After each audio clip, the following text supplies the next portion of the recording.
Votre invité à présent dans la grande interview en direct sur Boursorama, c'est l'économiste Marc Toiti. Bonjour Marc. Bonjour David. Merci d'être là avec nous. Avec plaisir. Bon, quand on écoute Janet Yellen, on peut l'écouter. Ah bien sûr. Elle est patronne de la Fed, elle est secrétaire au Trésor aux États-Unis. Elle nous dit que l'économie mondiale est en meilleure position que prévu. Elle a raison. Les Cassandres qui nous promettaient, ne vous sentez pas visés, une atroce récession, en sont pour l'instant pour leurs frais. Oui, complètement. Alors, encore une fois, je pense qu'il faut faire beaucoup d'humilité. Ouais. Avoir beaucoup d'humilité, c'est dans la mesure où ça dépend énormément des facteurs géopolitiques qu'on ne maîtrise pas du tout, bien entendu.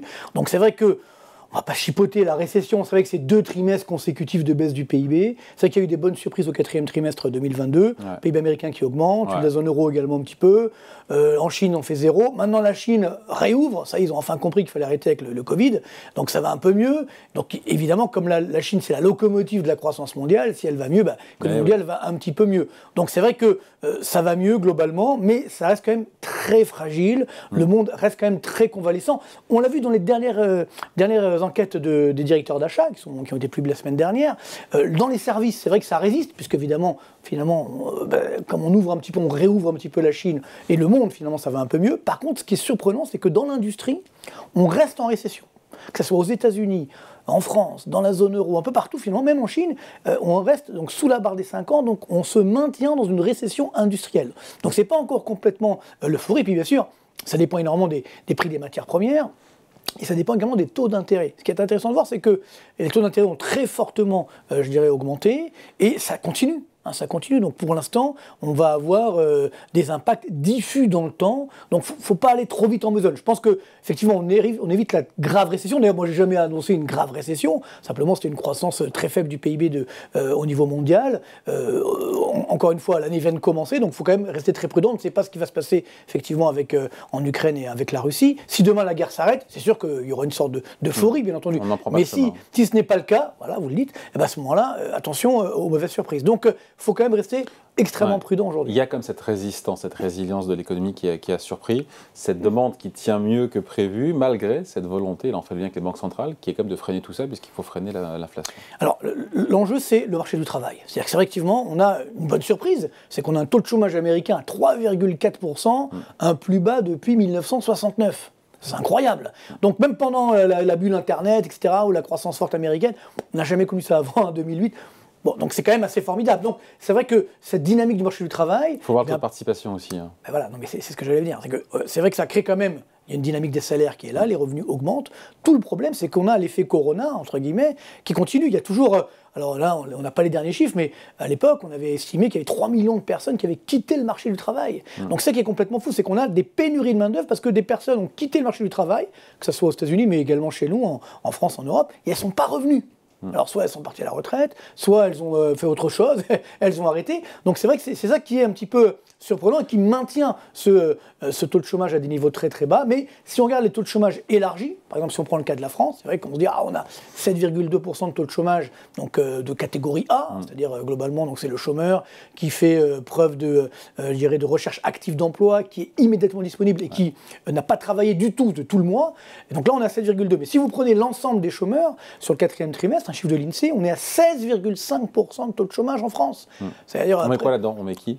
Là, on met justement ceux qui ont un petit peu travaillé, on met ce qu'on appelle le halo du chômage, c'est-à-dire ceux qui voudraient bien travailler mais qui finalement n'ont pas fait de recherche active ou qui ne sont pas immédiatement disponibles. Donc vous voyez que globalement, c'est la réalité du marché du travail français. C'est pourquoi également on a des pénuries de main-d'œuvre, mais on a un taux de chômage qui est quand même très élevé. Donc c'est ce qui fait... Ce qui peut paraître paradoxal. Complètement, parce qu'il y a un problème aussi de formation, c'est-à-dire d'adéquation entre ce que veulent les entreprises et finalement les formations qui sont là, ce qu'offrent les formations, les universités, etc. Donc c'est ce décalage qui fait qu'il y a toujours quand même un chômage élevé, et c'est là où c'est le grand danger. Le grand danger reste quand même cette phase d'inflation qui est très forte. Et c'est vrai que... Qui ne baisse plus, pardon, aux États-Unis, on l'a commenté largement en fin de semaine dernière et encore hier. Aux États-Unis, ça ne baisse plus. L'inflation, les chiffres de janvier ont montré justement, au contraire, une accélération. On l'a commenté juste avant avec de différents en France sur le mois de février. Est-ce que ça change la donne ou pas, encore une fois est-ce que ça remet en cause cette désinflation dont nous a parlé Jérôme Powell? Le problème, c'est que les banquiers centraux, les dirigeants politiques, ça fait 2 ans qu'ils se trompent sur l'inflation. Rappelez-vous, ici même, quand je disais qu'il allait y avoir de l'inflation en 2021, on me riait au nez. J'ai retrouvé des prévisions d'économistes, on ne va pas dire non pour être par charité, qui disaient « Ah mais non, l'inflation n'arrivera jamais ». Ou alors, quand ça commence à augmenter début 2022, « Non mais c'est fini, là, on va atteindre plus haut ». Non mais la guerre en Ukraine, personne n'a pu la prévoir. Ça. Non mais attendez, non. En 2022, elle avait déjà commencé la guerre en Ukraine. Et en 2021, il n'y avait pas encore la guerre en Ukraine. Il faut être sérieux. Il ne faut pas tout mettre sur le dos de la guerre en Ukraine. Elle a bon dos, justement, c'est le cas de le dire. C'est le bouc émissaire idéal. C'est vrai que ça a mis de l'huile sur le feu. Ça a alimenté l'inflation. Mais l'inflation était déjà là dès 2021 à cause de l'erreur des banques centrales qui n'ont pas accepté, qui n'ont pas voulu voir cette inflation. Et après, elles ont couru derrière le train en permanence, notamment chez nous dans la zone euro, où finalement on s'est dit non, l'inflation, non, ça ne va pas durer. Ça, on a atteint le plus haut. Le pic, tous les mois, on a atteint le pic. Vous avez marqué. Puis là, ça continue d'augmenter. Il y a quelques mois, Mme Lagarde, présidente de la Banque centrale européenne, quand même, c'est pas n'importe quel poste, qui nous dit l'inflation vient de nulle part. C'est quand même assez incroyable, si vous voulez, ce type de déclaration. Donc là, on a tout un problème de crédibilité des dirigeants, et notamment des banques centrales, sur cette inflation qui se maintient. Pourquoi ? Parce que l'inflation, ce qu'on appelle des effets de second tour, de troisième tour, etc., elle est diffuse. C'est-à-dire que globalement, on a une situation où aujourd'hui, c'est comme le dentifrice, une fois qu'il est sorti du tube, on ne peut pas le remettre. Donc on a laissé filer l'inflation. Je dis bien, on a laissé filer l'inflation, pas nous, mais les dirigeants du monde, entre guillemets, et maintenant, ils sont bloqués, parce qu'on ne peut pas comme ça contrôler l'inflation. On veut augmenter les taux d'intérêt, ok, très bien, mais si on va bien chez nous. Donc l'inflation, elle sera où en fin d'année ? Elle va rester sur des niveaux très élevés. Alors, c'est vrai que, sans rentrer dans la technique, mais au mois de mars, c'est vrai qu'on annonce un mois de mars rouge sur l'inflation. Et juste un petit problème sur la France, c'est qu'au mois de mars 2022, les prix ont augmenté de 1,4%. Comme vous le savez, l'inflation, c'est en glissement annuel. Ouais. C'est-à-dire qu'on compare le niveau de février 2023 à février 2022, et ainsi de suite. Donc au mois de mars, il faudrait que les prix augmentent de plus de 1,4% en 2023 pour que l'inflation française continue d'augmenter. Ouais. Ce qui est quand même peu probable, même si bien entendu on a des hausses sur les biens alimentaires.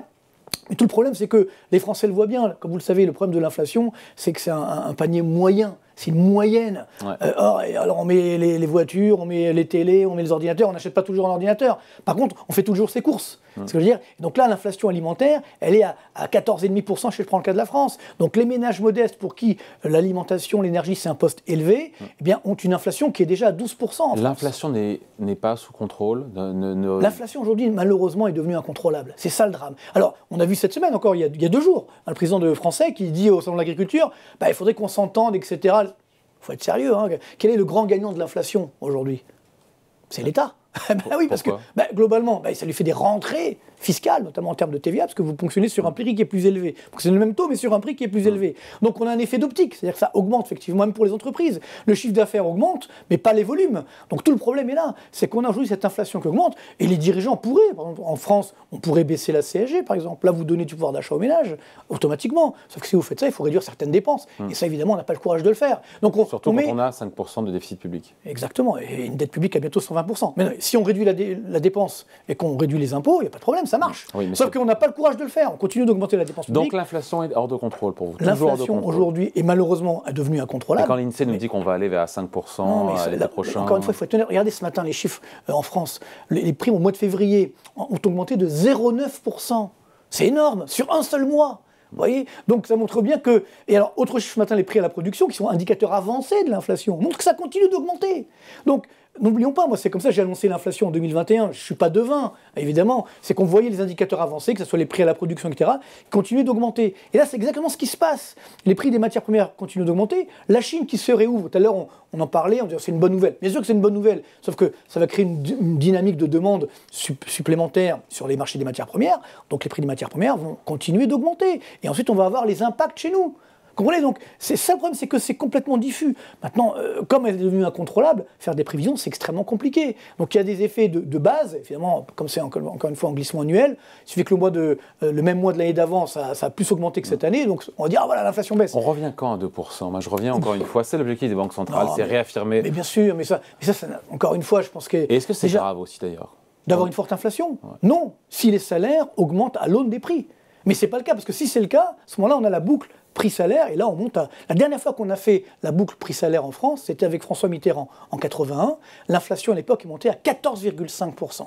Donc, que les salaires augmentent, c'est bien, mais il faut que ça soit justifié, encore une fois. Si ça augmente pour tout le monde, et c'est bon, moi je dis aujourd'hui, c'est le rôle de l'État d'augmenter les salaires nets. Ce sont les salariés qui trinquent. Si jamais le salaire ne suit pas. Mais c'est ce que j'évoquais, c'est que cette inflation que nous vivons aujourd'hui, elle est extrêmement inégalitaire. Donc, c'est là où l'État doit intervenir. Il va justement réduire, par exemple, les taxes qui pèsent sur les salaires. Donc, ça fait augmenter les salaires nets sans peser sur les entreprises. Il n'y a pas de taxes sur les salaires, il y a des cotisations. Cotisations, ok, d'accord. Si ça vous fait plaisir. Ça reste quand même des taxes au sens large, des prélèvements obligatoires, si vous préférez. Voilà, ok. Ah, et on ne dit pas charge, on dit cotisation. Avec le temps, vous êtes puriste. Attention. Non, ça se dit, les deux se disent, mais c'est vrai que... Je vous taquine. Non, je sais, mais bon, c'est un discours syndicaliste, je sais, je fais des débats avec eux, ils disent, ah non, c'est une cotisation. Oui, d'accord, mais le problème, c'est qu'il faut faire une sorte de système de péréquation, on va peut-être ponctionner ailleurs pour maintenir nos systèmes de retraite, etc., de santé, mais là, aujourd'hui, si on veut augmenter les salaires, on sait comment le faire, mais il ne faut pas que ça pèse sur les entreprises, sinon après, elles vont répercuter sur les prix de vente, et donc c'est la boucle inflation-salaire, donc ça veut dire catastrophique. Donc c'est là qu'on attend l'État. François Oméril, c'est intéressant, parce que ce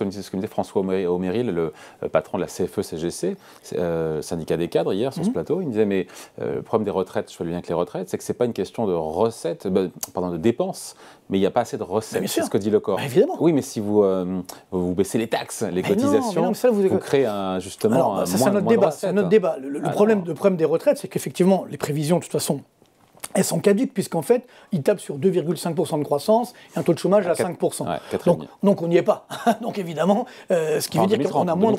Ouais, d'accord, mais même en 2030. Déjà, faire des prévisions à un an, c'est compliqué, alors en 2030. Non, c'est pourquoi d'ailleurs on fait des réformes des retraites tous les 5 à 10 ans, si vous voulez, parce qu'à chaque fois, moi ça fait 25 ans que je fais ce métier, j'en ai vu des réformes des retraites, c'est tout le temps les mêmes. Donc on biaise un petit peu les chiffres de croissance, et puis voilà, et puis le tour est joué. Non, il faut aujourd'hui donner le choix aux Français, partir plus tôt, partir plus tard, et avoir une retraite qui soit en conséquence. Donc bien entendu, c'est un problème de recettes. Donc tout l'enjeu est là, c'est qu'on a un marché du travail qui est insuffisamment dynamique, on a un taux de chômage global, vrai taux de chômage qui reste beaucoup trop élevé, et puis bien sûr, encore une fois, on n'a pas de système de capitalisation qui aide la répartition et ainsi de suite. Donc on est toujours dans les faux semblants, dans la fuite en avant, et voilà. Est-ce que c'est dramatique ou pas d'avoir une inflation qui reste à 3-4%? Non, c'est pas dramatique, sauf si là, elle n'est pas à 3-4%. Elle est à 6,2, et encore, ça c'est une norme INSEE. Si on prend une norme Eurostat, on est à 7,2% d'inflation. On sera quand entre 3 et 4% d'inflation en France? Franchement, c'est compliqué. Globalement, on peut y arriver via les effets de base, entre guillemets, on peut y arriver début 2024, c'est envisageable. Le problème, c'est de savoir est-ce que ça dure. Moi, je pense qu'il y a un problème beaucoup plus fondamental, c'est qu'il y a l'inflation conjoncturelle, surtout une inflation structurelle qui est en train de s'imposer. Par exemple, on dit, voilà, réchauffement climatique, etc., il faut rééquiper tous les logements et autres. C'est des coûts, tout ça. Donc, en quoi c'est de l'inflation? Ça crée des coûts, si vous voulez, supplémentaires. Je dirais par exemple sur les logements, sur le bâtiment, etc. Parce qu'il faut les nouvelles normes et autres. Donc ça coûte plus cher. Donc ce qui fait que globalement, on a une inflation qui globalement est en train d'augmenter. Pareil, si vous réduisez, si vous produisez davantage en France, ce qui est une très bonne nouvelle, mais évidemment, on n'a pas forcément les mêmes coûts qu'ailleurs. Donc là aussi, il y aura une inflation supplémentaire. Et donc, fondamentalement, l'inflation est là. Moi, je pense qu'on a ce problème générationnel, disons-le, c'est que toute notre génération, on n'a pas connu de forte inflation. Depuis les années 90, l'inflation moyenne en France, c'est 1,2%. Donc on ne sait pas ce que c'est. C'est pourquoi les banquiers centraux, d'ailleurs, ont fait cette erreur. Parce que pour eux, l'inflation, elle a été définitivement tuée, entre guillemets. Mais non, elle est toujours là. Elle revient. C'est comme un volcan, endormi qui se réveille régulièrement. Mais ça, on l'avait complètement oublié. D'où les erreurs des banquiers centraux et même des dirigeants politiques. Ils disent non, mais c'est bon, ça va se retourner. La vieille mécanique, ok, mais il y a une inflation beaucoup plus structurelle. Et ça, c'est ça qui est dangereux. Et dans la mesure où, malheureusement, les prix augmentent plus que n'augmentent les salaires. On le voit bien, ou les revenus au sens large, parce qu'on a une dynamique de croissance insuffisante. Donc c'est là qu'est toute la difficulté. Regardez un exemple sur les entreprises, par exemple. Aujourd'hui, on nous dit, oui, les résultats sont là. C'est vrai que le chiffre d'affaires, incroyable. Mais il y a un effet d'optique aussi. C'est que le chiffre d'affaires qui est en train d'augmenter via un effet inflation. Oui. Parce que là, évidemment, alors que les coûts, on vient de le dire, les salaires n'augmentent pas à l'aune des prix. Donc certes, les coûts augmentent un petit peu, mais pas au même niveau que l'inflation. Donc c'est pourquoi le chiffre d'affaires augmente plus. En valeur. Mais alors que les coûts n'augmentent pas autant, donc ce qui fait que ça augmente les marges. Simplement, après, il y aura un effet de second tour, justement, où là, on va avoir un effet volume. C'est ce qui se passe aujourd'hui, c'est que, comme les prix augmentent fortement, on ne pourra pas... Les ménages ne pourront pas consommer, on le voit, même si ce matin il y a un bon chiffre, mais ça ne corrige pas la baisse du mois d'avant. En glissement annuel, on est toujours très négatif. Donc ce qui veut dire qu'il y aura moins de consommation, et donc le chiffre d'affaires, là aussi, attention. Donc il faut être quand même extrêmement prudent. Donc à 7300 points sur le CAC 40, parce que malgré tout, profit record sur 2022. Ah oui, mais encore une fois, il y a un effet d'optique qui est là. Sur les profits records, les coûts n'ont pas... On a réduit quand même les coûts, globalement, et le chiffre d'affaires augmenté via un effet prix. Donc ça ne va pas durer éternellement, ça, parce qu'inévitablement, quand les prix vont trop loin, après, ben, le volume, c'est-à-dire la consommation, va à la baisse. C'est pas justifié d'un point de vue économique d'avoir un CAC 40 à 7300 points? Non, disons qu'aujourd'hui, tout le problème, encore une fois, bon, il y a plusieurs valeurs que nous regardons, hein, c'est-à-dire que ce soit les earning ratio, combien de fois on capitalise les bénéfices, si vous voulez. On est sur des niveaux, normalement, à 12, c'est normal, on est plutôt autour des 15-20, alors ça dépend des bénéfices qu'on fera l'année prochaine, enfin, en 2023. Mais c'est vrai que ça paraît peu probable de faire les mêmes que dernièrement. Mais c'est vrai qu'aujourd'hui, bon, on a un marché boursier, les investisseurs, et moi j'ai fait mon mea culpa à plusieurs reprises, dans la mesure où c'est vrai que j'avais bien vu la baisse de l'année dernière, qui s'est produite évidemment, mais par contre, c'est vrai que là, on pensait que ça allait se maintenir. Non, on a eu un beau rebond, c'est vrai. Donc moi je dis, ceux qui ont vu la chance, il n'y en a pas beaucoup, mais qui ont la chance de voir ce rebond, profitez-en, prenez vos bénéfices, parce que ça ne va pas forcément durer éternellement. Donc le marché est là. Et puis, il y a un élément simple. Le marché ne veut voir que les bonnes nouvelles. C'est bien, hein, c'est bien d'être optimiste, mais il faut aussi être réaliste. Vous vous souvenez, Crédit Suisse, on n'en parle jamais. Vous avez remarqué? Et moi, comme je suis quand même beaucoup, je ne suis pas un économiste qui est dans les salons, moi je vais sur les salles de marché, ainsi de suite, et donc j'entends aujourd'hui, tout le monde se pose cette question. Crédit Suisse, quid? Qu'est-ce qui va vraiment se passer? Parce qu'on sait très bien qu'il y a des créances douteuses, c'est un Lehman Brothers puissance 2 ou puissance 3. Vous voyez, donc là, qu'est-ce qui va se passer? Est-ce que le gouvernement suisse va les sauver? On ne sait pas trop. On n'en parle pas du tout. Et vous savez, bon, on a un peu d'expérience maintenant dans le métier, vous aussi d'ailleurs. C'est que, surtout moi, à chaque fois qu'on a eu un dégonflement de bulle ou un crack, il y a eu une faillite d'entreprise. Déjà, rappelez-vous la bulle Internet, hein, on a eu WorldCom, Enron et WorldCom ensuite, Lehman Brothers, etc. Donc là, je pense que ce qui va casser un petit peu l'optimisme, parce que là on voit même si l'inflation augmente, les marchés s'en fichent complètement, tout va bien dans le meilleur des mondes. S'il y a une faillite d'entreprise, a fortiori d'une banque, alors là, ça peut être extrêmement compliqué. Donc voilà, il faut rester prudent. C'est bien pour ceux qui ont vu cette augmentation. Moi je pense qu'il faut prendre ses bénéfices, même si à long terme, les marchés actions restent quand même parmi les meilleurs placements. Bon voilà, merci beaucoup. Merci de passer nous voir. Donc. Avec plaisir. Marc Toiti, invité de la grande interview sur Boursorama. À revoir en replay à 14h. Salut. Salut, bye.